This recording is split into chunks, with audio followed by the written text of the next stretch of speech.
Pozdravljeni v novi oddaji v petek, 5 minut za, tokrat za nove generacije. Z Robijem danes malo govorila o prenosu znanja v srednje šole in gimnazije, v mojem primeru tudi v osnovno šolo, se pravi o čem, kakšno znanje prenašamo, BIM in podobne.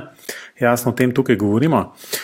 Odkot se to prihaja, v bistvu na faksu v Ljubljani smo se nekako odločili, da bi bilo primerno nove generacije spoznati z BIM-om in podobnimi tehnologijami, še predno se imajo priložnost odločati, kam se bo upisali, tako da jim damo pač možnost, da se upišejo tudi na gradbeništvo, če jih to zanima. Povej, Robi, ti si imel priliko o BIM-u govoriti v srednji šoli v Ljubljani na gradbeni, ne? Tako. Kakšne so izkušnje?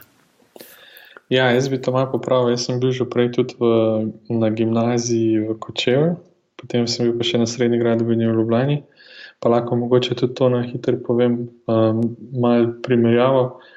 Zdaj na gimnaziji niso nič slišali o BIM-u in kar je pa meni zanimivo je tudi to, da so največ sprašvali, kakšna je plača enega takega inženirja. Po drugi strani pa na srednji gradbeni sem pričakoval, da bo kaj več vedel o tem, pa moram priznati, da o BIM-u kot takem niso, nič kaj dosti vedeli, so pa dosti dobro poznali orodja za uporabo v nekem takem BIM pristopu. Če povem bolj plastično, poznali so Revit, poznali so Allplan, recimo vedeli so za Archicad, ampak niso pa o tem govorili kot o BIM-u, ampak so to gledali izključno skozi orodje. Kar mi je bilo precej zanimivo. No? In potem, ko sem jaz predstavil, kaj BIM je, in je bil ta pogled v bistvu čist nov in jih je tudi zanimal. Vse morda gre pa to dobro v ta prava smer, ko sem enkrat rekel, da BIM pogovore bojo sam toliko časa aktualni, dokler bo treba o BIM-u sploh govoriti.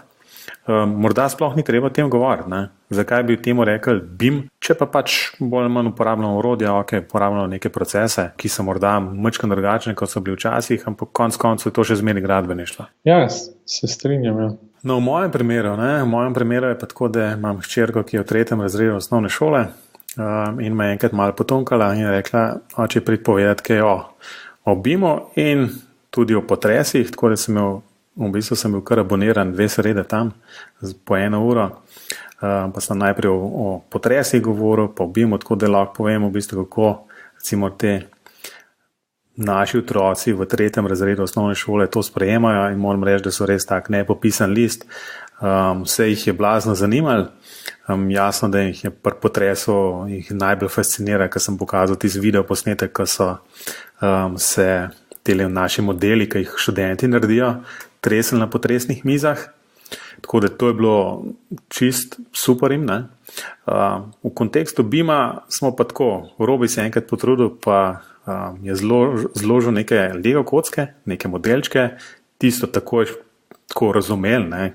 Da so nekje okna, nekje stena, nekje pa pač tam navadne kocke, to se mi je tudi čist super zdel. Jasno, tiste slikce, ki se pokaže, kaj naj bi BIM reševal, ne? Kakšne neumnosti se lahko zgodijo v gradbeništvu, ti si je bilo tudi veliko smeha zraven. Jaz sem imel nekako občutek, da je potencial v njih, ne? In morda dobimo kakšnega gradbenika čez 10 let. Ne? Ja, no, predvsem je pa treba poudariti to, da te novejše, mlajše generacije čisto drugače dojemajo vse, ne samo gradbeništvo. Tako da, če ne bi bilo BIM-a trenutno, bi pa verjetno kaj podobnega nastalo, ker je druga sploh nič ne pritegne. Res. Ko sem jim pa na koncu recimo dal še tisti BIM-X, tista očala, ne? Pa so tisti se malo okoli sprehajali pa gledali tiste modele pač v tej virtualni resničnosti, tistim je pa pol čist nekako super zdel. Tako da ja, mislim, da bo treba take fancy gadgete si pripraviti in zanimirati tele bodoče generacije, ker je to edino, po moje skoraj edino, ker še nekako je možnost pritegniti recimo tele mlajše generacije. Ne? Ja, tako. Ja, nič. Jaz bi v bistvu s tem morda zaključil in predvsem pozval poslušalce, vse tiste, ki imajo priložnost prenašati svoje znanje mlajšim generacijam, bodi si to v šolah, gimnazijah, osnovnih šolah, ne pač to izkoristijo. Mislim, da kot skupnosti gradbenikov to lahko samo koristi. No, to je vse za danes. Se vidimo in slišimo naslednji petek. Adijo. Adijo.